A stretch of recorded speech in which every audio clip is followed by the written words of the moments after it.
আসসালামু আলাইকুম। কয়েকদিনের তুলনায় কিন্তু আজকে গরমের তাপমাত্রাটা অনেক বেশি। কয়েকদিন থেকে গরম হলেও কিন্তু দিনে একবার করে বৃষ্টি হচ্ছে। এটাই হচ্ছে জ্যৈষ্ঠ মাস। যেখানে দেখা যাচ্ছে সকালবেলা অতিরিক্ত রোদ।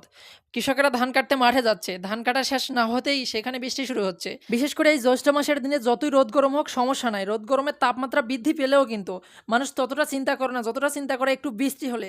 কারণ মাঠ ভরা কিন্তু সবুজ ফসল, শস্য শ্যামল সবকিছু রয়েছে মাঠেই পড়ে।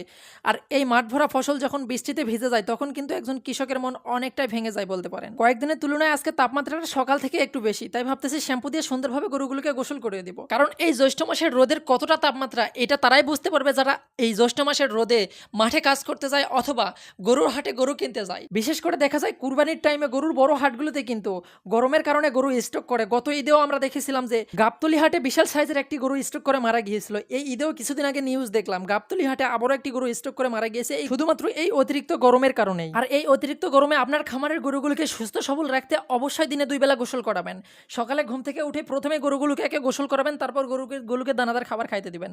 কারণ বিশেষ করে এই দানাদার খাবারেই কিন্তু অনেকটাই হিট জাতীয় খাবার বলতে পারেন। আর এই দানাদার খাবার খাওয়ানোর আগে যদি আমরা গরুগুলোকে গোসল করাই তাহলে গরুর শরীর অনেকটাই কিন্তু ফুরফুরে ভাব আসবে। দানাদার খাবার খেলেও কিন্তু গরুর শরীর ততটা হিটে আসবে না।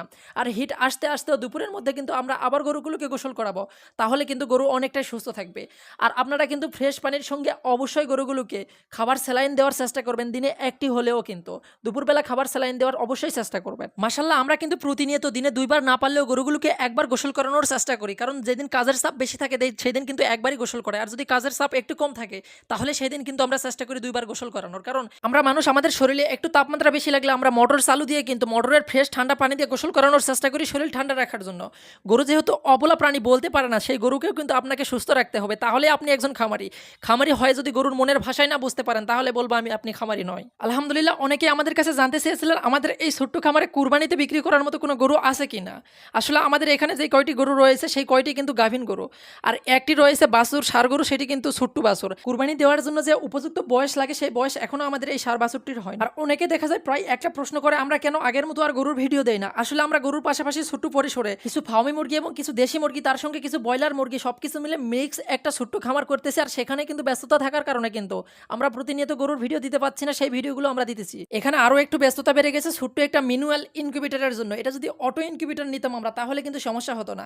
আমাদের আগের ভিডিওগুলো যারা দেখছেন তারা কিন্তু বিষয়টা জানেন যে আমরা ম্যানুয়াল একটা ইনকিউবেটর নিয়েছি, সেখানে কিছু ডিম বসিয়েছি। আর সেই ডিমগুলো কিন্তু আমাদেরকে প্রতিনিয়ত পর্যবেক্ষণ করতে হয়, যার কারণে সেখানেও একটু সময় দিতে হয়। যাই হোক, সবাই আমাদের জন্য দোয়া করবেন, আল্লাহ যেন আমাদের ব্যবসায় বারাকা দান করে। সকলের সুস্বাস্থ্য ও দীর্ঘায়ু কামনা করে এখানেই বিদায় নিচ্ছি। সবাই ভালো থাকবেন, সুস্থ থাকবেন, অন্যায় হতে বিরত থাকবেন। আর গাইস, সবসময় বড়দের সম্মান করবেন, ছোটদের স্নেহ করবেন। দেখা হচ্ছে খুব শীঘ্র নেক্সট কোনো ভিডিওতে। এতক্ষণ সবাই ভালো থাকুন, ভালো রাখুন, অন্যায় হতে বিরত থাকুন। আসসালামু আলাইকুম।